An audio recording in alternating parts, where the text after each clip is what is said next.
Investing in yourself through personal development is a key to success and financial freedom. What if I told you that the self-improvement industry turns poor people into permanent customers? This sounds logical because successful people talk about mindset and personal growth constantly. But something's wrong when course buyers stay broke while course sellers get rich. Everyone knows that successful people invest heavily in personal development and continuous learning. You see them recommending books, attending seminars, and hiring coaches to unlock their potential. Why do people who follow this advice spend thousands while staying poor? This sounds like wisdom, because we're taught that knowledge is power always. We see motivational speakers living luxuriously and assume their methods work for everyone. But something doesn't fit when customers remain customers while sellers build business empires. The self-improvement trap convinces poor people that their problems need expensive external solutions. Meanwhile, wealthy people understand that building wealth means owning solution-selling businesses. Poor people become repeat customers buying course after course endlessly. Wealthy people become platform owners, profiting from hope and disappointment cycles. If systematic customer creation disguised as personal empowerment interests you, subscribe to Prof. John. Share this video with someone who's been told they need another course. They need to understand how the improvement industry actually works for profit. The system creates different relationships with personal development depending on economic position. When we say investing in yourself, we mean different things for different classes. For wealthy people, investing means acquiring ownership stakes in businesses serving growing markets. They invest in platforms and distribution networks, generating passive income from improvement desires. They create content systems that profit from other people's self-improvement journeys. For poor people, investing means purchasing products created by wealthy people instead. They buy courses, books, coaching programs, and seminars promising transformation results. These products typically deliver temporary motivation followed by more product needs. Think about the last time someone told you to invest in yourself. Did they suggest buying someone else's course or building income-generating systems? This explains something curious about the personal development industry operating today. The same people teaching financial success through mindset work differently. They make actual money by selling mindset work rather than applying it. The difference isn't about information quality or sincerity of intentions at all. It creates different outcomes where customers remain customers while creators become wealthy. This systematic separation ensures wealth flows from buyers to sellers consistently. But here's where it gets interesting about the self-improvement trap's deeper operations. The trap doesn't just encourage poor people to spend money on courses. It trains them to think like consumers rather than producers in everything. Consider how transformation gets marketed to different economic classes in the marketplace. Poor people are sold individual courses promising specific results and transformations. Confidence courses, success mindset programs, wealth consciousness seminars, and networking masterclasses. These products focus on fixing supposed internal deficiencies that prevent success. You lack confidence, you have limiting beliefs, you don't network effectively, you need better habits, you need improved mindset, you need transformation. The solution is always to purchase another product addressing the specific deficiency. Each course identifies new problems requiring additional courses for complete solutions. Meanwhile, wealthy people approach personal development as market research for profit opportunities. They study what people want to improve and create products serving desires. They analyze customer pain points and develop solutions for monetization purposes. This creates what economists call the customer psychology trap in personal development. Poor people learn to see themselves as broken individuals needing purchase fixes. Wealthy people learn to see themselves as solution providers profiting from improvement. The psychological framework is completely different between these two economic approaches. Poor people develop consumer mindset around personal growth and self-improvement activities. Wealthy people develop business owner mindset around personal growth, market opportunities. The consumer mindset creates what psychologists call deficiency addiction in personal development. Poor people become psychologically dependent on identifying new personal flaws requiring fixes. Each course completion reveals new areas for improvement that need addressing. The networking course shows you lack sales skills that need improvement.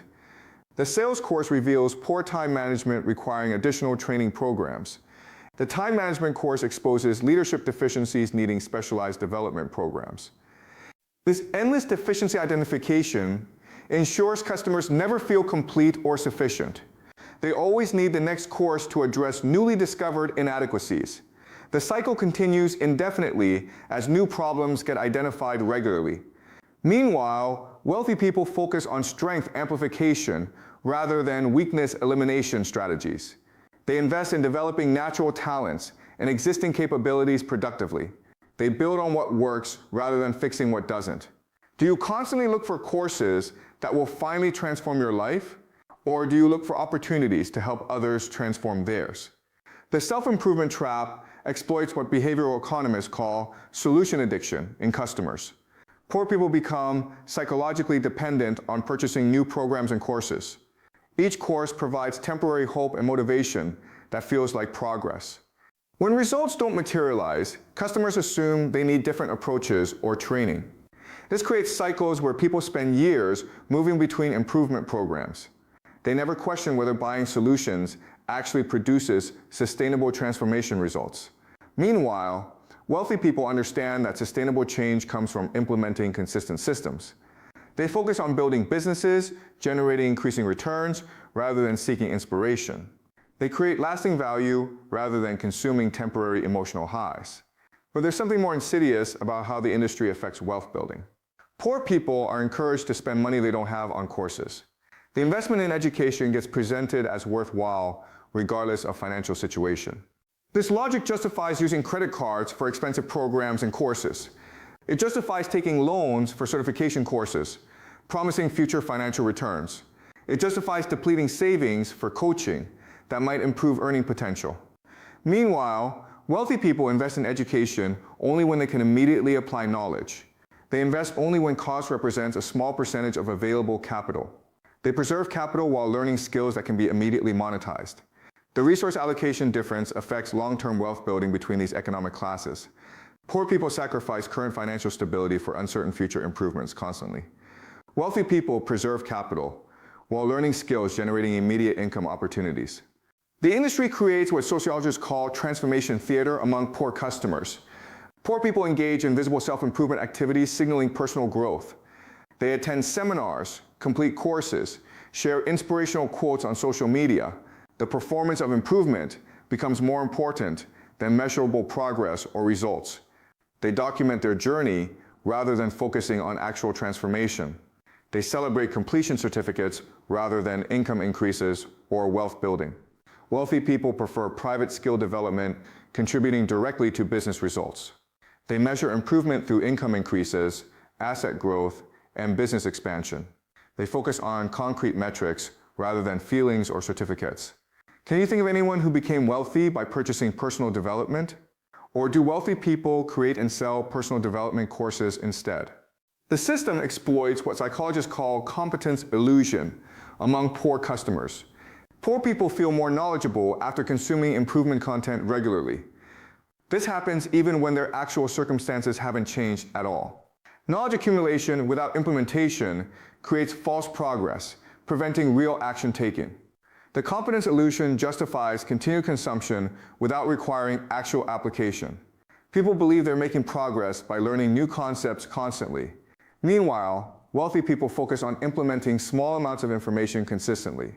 They understand that execution creates results, while consumption creates progress illusions. They prioritize action over information accumulation in their development strategies. The self-improvement trap becomes sophisticated when we examine failure and disappointment. When poor people purchase courses and don't achieve promised results consistently, they're typically told they didn't implement material correctly or sufficiently. The failure gets attributed to personal deficiencies rather than course problems. This blame assignment ensures customers remain customers seeking additional solutions. They purchase additional courses addressing supposed deficiencies preventing previous success. Meanwhile, wealthy course creators understand that customer results matter less than satisfaction. They design programs providing emotional satisfaction and hope rather than results. They focus on feelings rather than measurable improvements to circumstances. The industry creates what economists call aspiration inflation among poor customers. Poor people get constantly exposed to lifestyle content showing luxurious results. Course creators display expensive cars, beautiful homes, and exotic travel experiences. This aspiration inflation convinces poor people that purchasing the right program works. They believe programs will eventually provide access to similar lifestyle benefits. The lifestyle promises become more important than practical skill development. But the displayed wealth typically comes from selling courses rather than content. The lifestyle represents business success in the improvement industry instead. It doesn't represent personal transformation results from applying course content. Have you noticed that wealth-building course sellers make money from selling courses? They don't make money from the wealth-building methods they actually teach. The system exploits what behavioral economists call social proof manipulation. Effectively, poor people see testimonials and success stories validating program effectiveness. But testimonials typically represent exceptional cases rather than typical customer results. Course creators highlight dramatic success stories while ignoring majority customer experiences. This selective showcasing creates unrealistic expectations, justifying continued program investment. Most customers don't achieve advertised outcomes despite following identical advice. Meanwhile, wealthy course creators understand that managing expectations generates more profit. They focus on creating content feeling valuable rather than delivering results. They prioritize inspirational feelings over measurable circumstance improvements for customers. The self-improvement trap affects time allocation in ways preventing actual wealth building. Poor people spend enormous amounts of time consuming improvement and content daily. They watch course videos, attend webinars, read books, and listen to podcasts. This content consumption feels productive even though it prevents actual action. Meanwhile, wealthy people spend minimal time consuming improvement content from others. They spend maximum time implementing specific strategies, generating income, or building assets. They understand that time spent learning about success isn't creating success. Time allocation affects skill development between poor and wealthy people significantly. Poor people develop expertise in personal development concepts without wealth building. They become knowledgeable about mindset and motivation without learning practical skills. They lack sales, marketing, investment analysis, or business operations knowledge completely. But perhaps the most insidious aspect is how external challenges become internal. When poor people struggle financially, despite following improvement advice religiously, consistently, they're told they have limiting beliefs, lack confidence, or need habits. The possibility that external economic structures limit their opportunities gets ignored. Instead, every problem gets attributed to internal factors addressed through purchases. This internalization creates psychological prisons where poor people blame themselves constantly. They assume they're personally deficient rather than recognizing systematic extraction. Meanwhile, wealthy people understand that building wealth requires addressing external factors. They focus on market opportunities, business systems, and capital allocation. The self-improvement trap maintains itself through what we call hope renewal. Poor people purchase courses providing temporary motivation and optimism about futures. When results don't materialize, their hope diminishes but gets renewed quickly. The industry provides new programs promising to address whatever prevented success. This hope renewal process continues for years with people moving between systems. They never question whether purchasing solutions actually produces sustainable transformation. The industry creates entire ecosystems of interconnected products, capturing customers long-term. Mindset courses lead to business courses leading to marketing courses. Each program promises to provide the missing element preventing previous success. Consider how the self-improvement industry affects retirement planning and wealth building. Poor people get encouraged to invest in personal development throughout careers. The promise is that increased earning potential will eventually create security. This focus on improving earning capacity through course purchases prevents learning. They don't learn about actual wealth building through asset ownership. They spend decades trying to increase income through self-improvement courses. Meanwhile, wealthy people learn about money management and business ownership early. They understand that wealth building requires financial literacy rather than development. They focus on practical skills rather than motivational content consumption. The self-improvement trap creates what psychologists call transformation authenticity confusion. Poor people measure personal growth by their consumption of improvement content. They feel like they're growing because they're constantly learning new concepts. This false progress measurement prevents recognizing expensive entertainment versus productive education. Meanwhile, wealthy people measure progress through concrete metrics like net worth. They focus on business growth and investment returns rather than inspiration. The system exploits what economists call sunk cost psychology effectively. Once people spend significant money on courses and programs consistently, they feel committed to the personal development path even without results. They continue purchasing additional programs to justify previous investments made. This sunk cost psychology keeps people trapped in customer roles. They accumulate improvement credentials without building actual wealth over time. The self-improvement industry trap works because it offers hope while disguising exploitation. Poor people are told they can achieve wealth through purchase transformation. But wealthy people understand that building wealth requires owning solution businesses. Understanding this mechanism doesn't mean avoiding all personal development completely. Rather, it suggests learning to distinguish between improvement serving your interests. You need to separate this from improvement primarily serving someone else's model. The trap continues because it provides psychological satisfaction through learning and hope. This prevents the focused action that actually builds wealth over time. Understanding how the self-improvement industry functions reveals important wealth-building truths. Building wealth might require developing producer mindset rather than consumer mindset. The self-improvement industry trap demonstrates how modern markets maintain wealth concentration. They convert people's desire for betterment into permanent customer relationships. This pattern reveals how sophisticated business models profit from human aspirations. They ensure that aspirational customers remain customers rather than becoming competitors. The mechanism creates dependency monetization, where entire industries profit from dependence. This dependency model requires constant hope renewal, combined with systematic transformation prevention. The self-improvement industry represents perhaps the most sophisticated example available. It converts genuine human desires for growth into permanent revenue streams. This system demonstrates how industries can successfully monetize hope itself effectively. They create products providing temporary satisfaction while ensuring long-term dependency continues. The pattern reveals how customer creation becomes more profitable than success.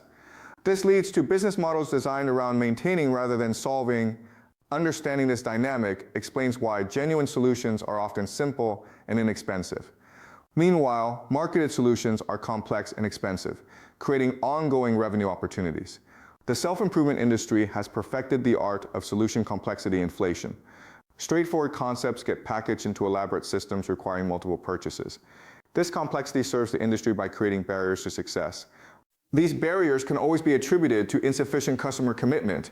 Instead, the mechanism demonstrates how modern business models profit from customer struggle. This creates perverse incentives, prioritizing revenue generation over genuine problem solving. Hit subscribe if you want more analysis of empowerment industries creating dependency. Share this with someone ready to question whether improvement spending improves situations.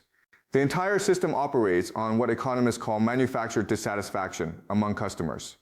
Poor people are taught to constantly identify new areas needing improvement. This ensures they never reach a state of satisfaction or completion. Each solved problem gets replaced by newly discovered problems requiring additional solutions. The goal is never actually reaching satisfaction, but maintaining perpetual dissatisfaction. This keeps customers engaged in purchasing additional products indefinitely. Meanwhile, wealthy people focus on building systems that generate satisfaction through results. They create businesses that solve specific problems for specific customers effectively. They measure success through customer results rather than customer engagement metrics. The improvement industry also creates what psychologists call achievement displacement among customers. Poor people substitute learning about achievement for actually creating achievement in life. They become experts on success concepts without becoming successful themselves. This achievement displacement prevents people from developing practical skills, generating income. They spend time studying success rather than creating success through action. The study becomes more satisfying than the actual achievement pursuit. The industry exploits what behavioral economists call progress substitution very effectively. Poor people experience satisfaction from consuming improvement content rather than making progress. The consumption feels like progress even though circumstances don't change. This progress substitution can continue indefinitely without requiring actual life improvements. People feel productive and growth-oriented through consumption alone without implementation. The feeling substitutes for actual achievement in their psychological reward systems. Consider how the self-improvement industry affects career development and professional growth. Poor people are taught to focus on internal improvements, preparing them. They work on confidence, communication skills, and personal branding constantly. This internal focus prevents them from learning external market dynamics effectively. They don't understand customer needs, market trends, or business operations. They remain employees focused on being better employees instead. Meanwhile, wealthy people focus on understanding market opportunities and customer needs. They develop skills directly serving market demands rather than personal development. They create value for others rather than improving themselves constantly. The self-improvement trap also creates what economists call skill displacement among customers. Poor people develop expertise in self-improvement rather than market-valuable skills. They become knowledgeable about personal development without becoming valuable professionally.